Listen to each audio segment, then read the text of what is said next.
So since my video yesterday pretty much broke the internet with 70 views and 4 likes and 3 comments, I thought I would follow up that video with more thoughts about practicing. And in yesterday's video about practicing, I was highlighting all sorts of different aspects of practicing, different ways of thinking about it.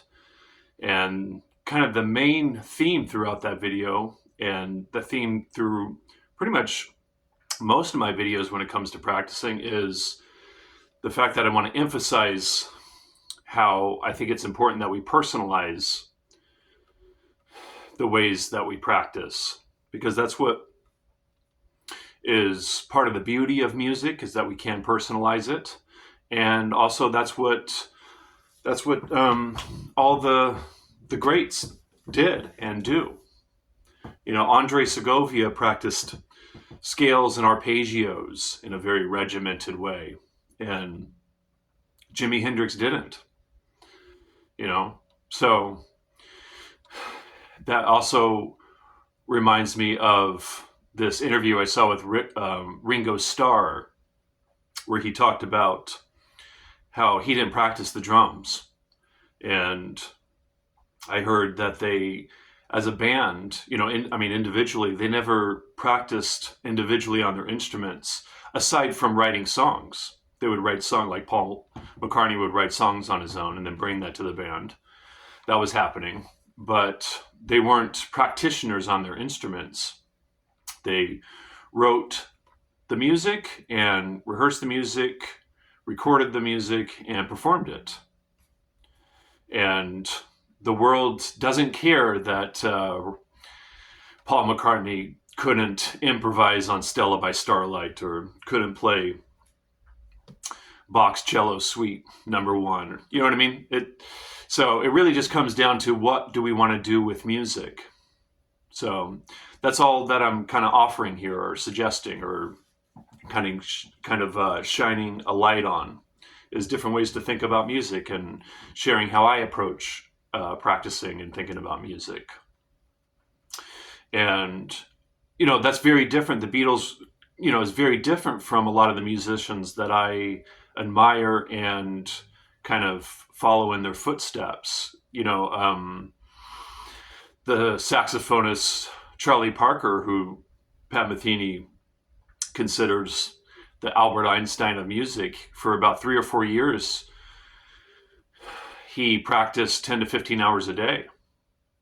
And the saxophonist Sonny Rollins, he took a sabbatical. He took a number of sabbaticals throughout his life as a musician, from performing and recording. In, I think it was 1959, he stopped doing all that stuff so he can focus just on practicing. And he was practicing on the Williamsburg Bridge for about 15 hours a day for 2.5 years. That's all he did. And, according to Coltrane's wife, there was like 2 or 3 days where John Coltrane practiced for 24 hours straight.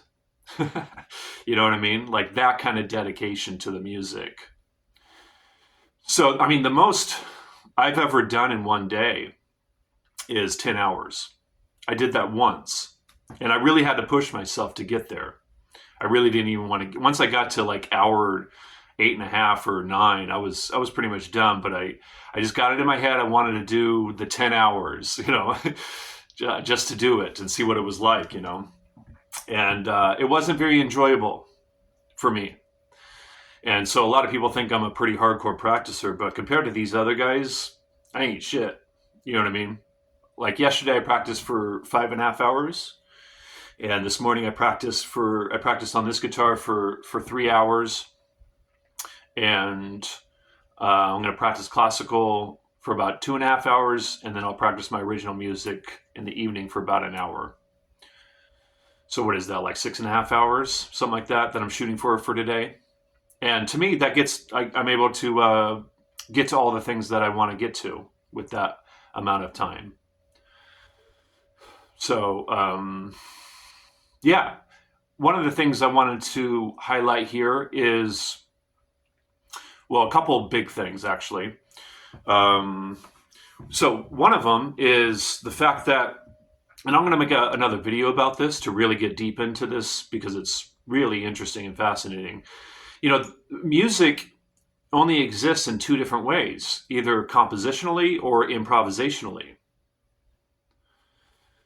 And most people spend most of their practicing on compositional stuff, either learning other people's compositions or writing their own compositions. There was a period about a year ago. I just built it into my morning practice routine of practicing jazz just to learn their stuff more because they're so revered. I spent, about 30 minutes every morning learning one or two Beatles songs by ear. I would put on the recording and figure out one or two songs by ear, and I would try to get it memorized in that session, and then I would record the chords into my looper, and then I would play the melody on top of it, the vocal melody on the guitar on top of it. And through that exploration, so I ended up, did I already say this? I learned about 14 Beatles tunes. And in all those tunes, I didn't hear any improvising. So if they do have improvising in their music, I'm unaware of it. But, they pretty much, if not totally, they mostly focused on composition. And so that's what most of the world wants anyways. Most of the world wants to listen to compositional music. So those are kind of the two ways to explore composition, right? Learning other people's compositions and then writing our own. And, writing our own could be composing a solo, composing a tune, or, but and then the improvising side, you could learn someone else's improvisation, which I've done that here on the channel. I recently shared me playing along with a Bill Evans solo, and then also that I figured out, and a Sonny Rollins solo that I relearned, that I figured out many years ago. So I'll do that sometimes, but once we're doing it, it's composition. It's like once we have it and then we repeat it. If we're repeating somebody else's improvisation, then it becomes composition. So it seems to me that improvisation really only exists from us doing it and us listening to someone else's improvisation. So, like I said, I'm going to get more into ways to kind of develop ourselves. I've already shared some videos in here about how to develop ourselves as improvisers and to some degree as composers, but I'm going to get more into that in a later video. But yeah, so it's good to kind of think about it like that, our practicing. Are we practicing compositional material or are we exploring improvisational material? And for me, I like both. And I won't bore people with the details because I've already talked about this, but with the classical stuff, it's all learning other people's compositions, and the jazz stuff, there's a lot of that, playing other people's tunes, and then within those jazz tunes, I'm improvising, and then for my original stuff, I compose my own tunes and create my own improvisations. And lately, it's been mostly focused on. I've mostly been focusing on developing myself as an improviser, as a practicer. And then I'll write a tune here and there. And I shared one recently it's just called New Composition, which is under the extras section. Or is it under the demonstration section on my YouTube channel? I'm not sure, but it's under the extras section. Yeah. So, yeah, that's what I like. I like both, practicing both. And so the other thing I wanted to highlight is, what is it going to take for us to feel like we're really expressing ourselves in the music?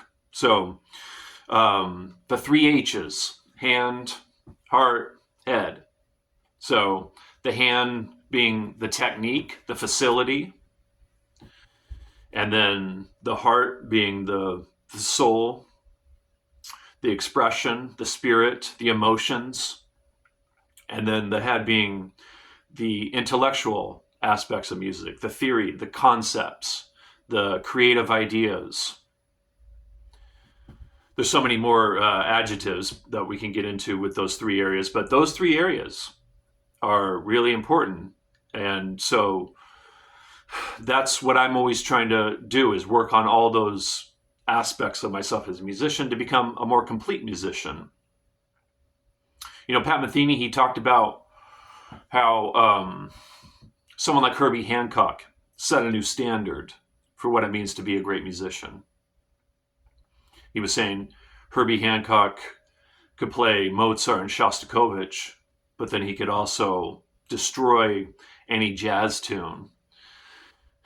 And he was able to invent new kinds of music. And Herbie could play real funky, he could rock out, he could swing.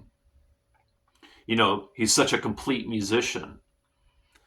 And so that's kind of my North Star is music. And I think that's what all my favorite musicians have in mind, but I do have these people that I look up to, like Pat Metheny. I think Pat Metheny's an amazing musician, and he's another one that practiced, he talked about practicing 12 hours a day when he was younger. And for most of his life, it's been writing, recording, touring, practicing nonstop, all of that nonstop, So anyways, the ways of thinking about music, the hand, heart, head kind of thing, and so it's good to be working on all those things if you're interested in becoming a more complete musician. If you want to be able to play compositional stuff, be able to improvise on that compositional stuff, be able to create within the moment. If you want to be able to create new contexts, then you have to spend time developing all these things, right? So, yeah, based on what I've talked about here and what I'm already thinking about, because I have so many more ideas to get to, I'll leave it here with this video about thinking about practicing, just kind of this general area here. And again, it's really important that we try to figure out for ourselves how we want to approach this subject. All right, so I'll make a video probably tomorrow about this and keep this continuing for however long it feels appropriate. All right, thanks for watching.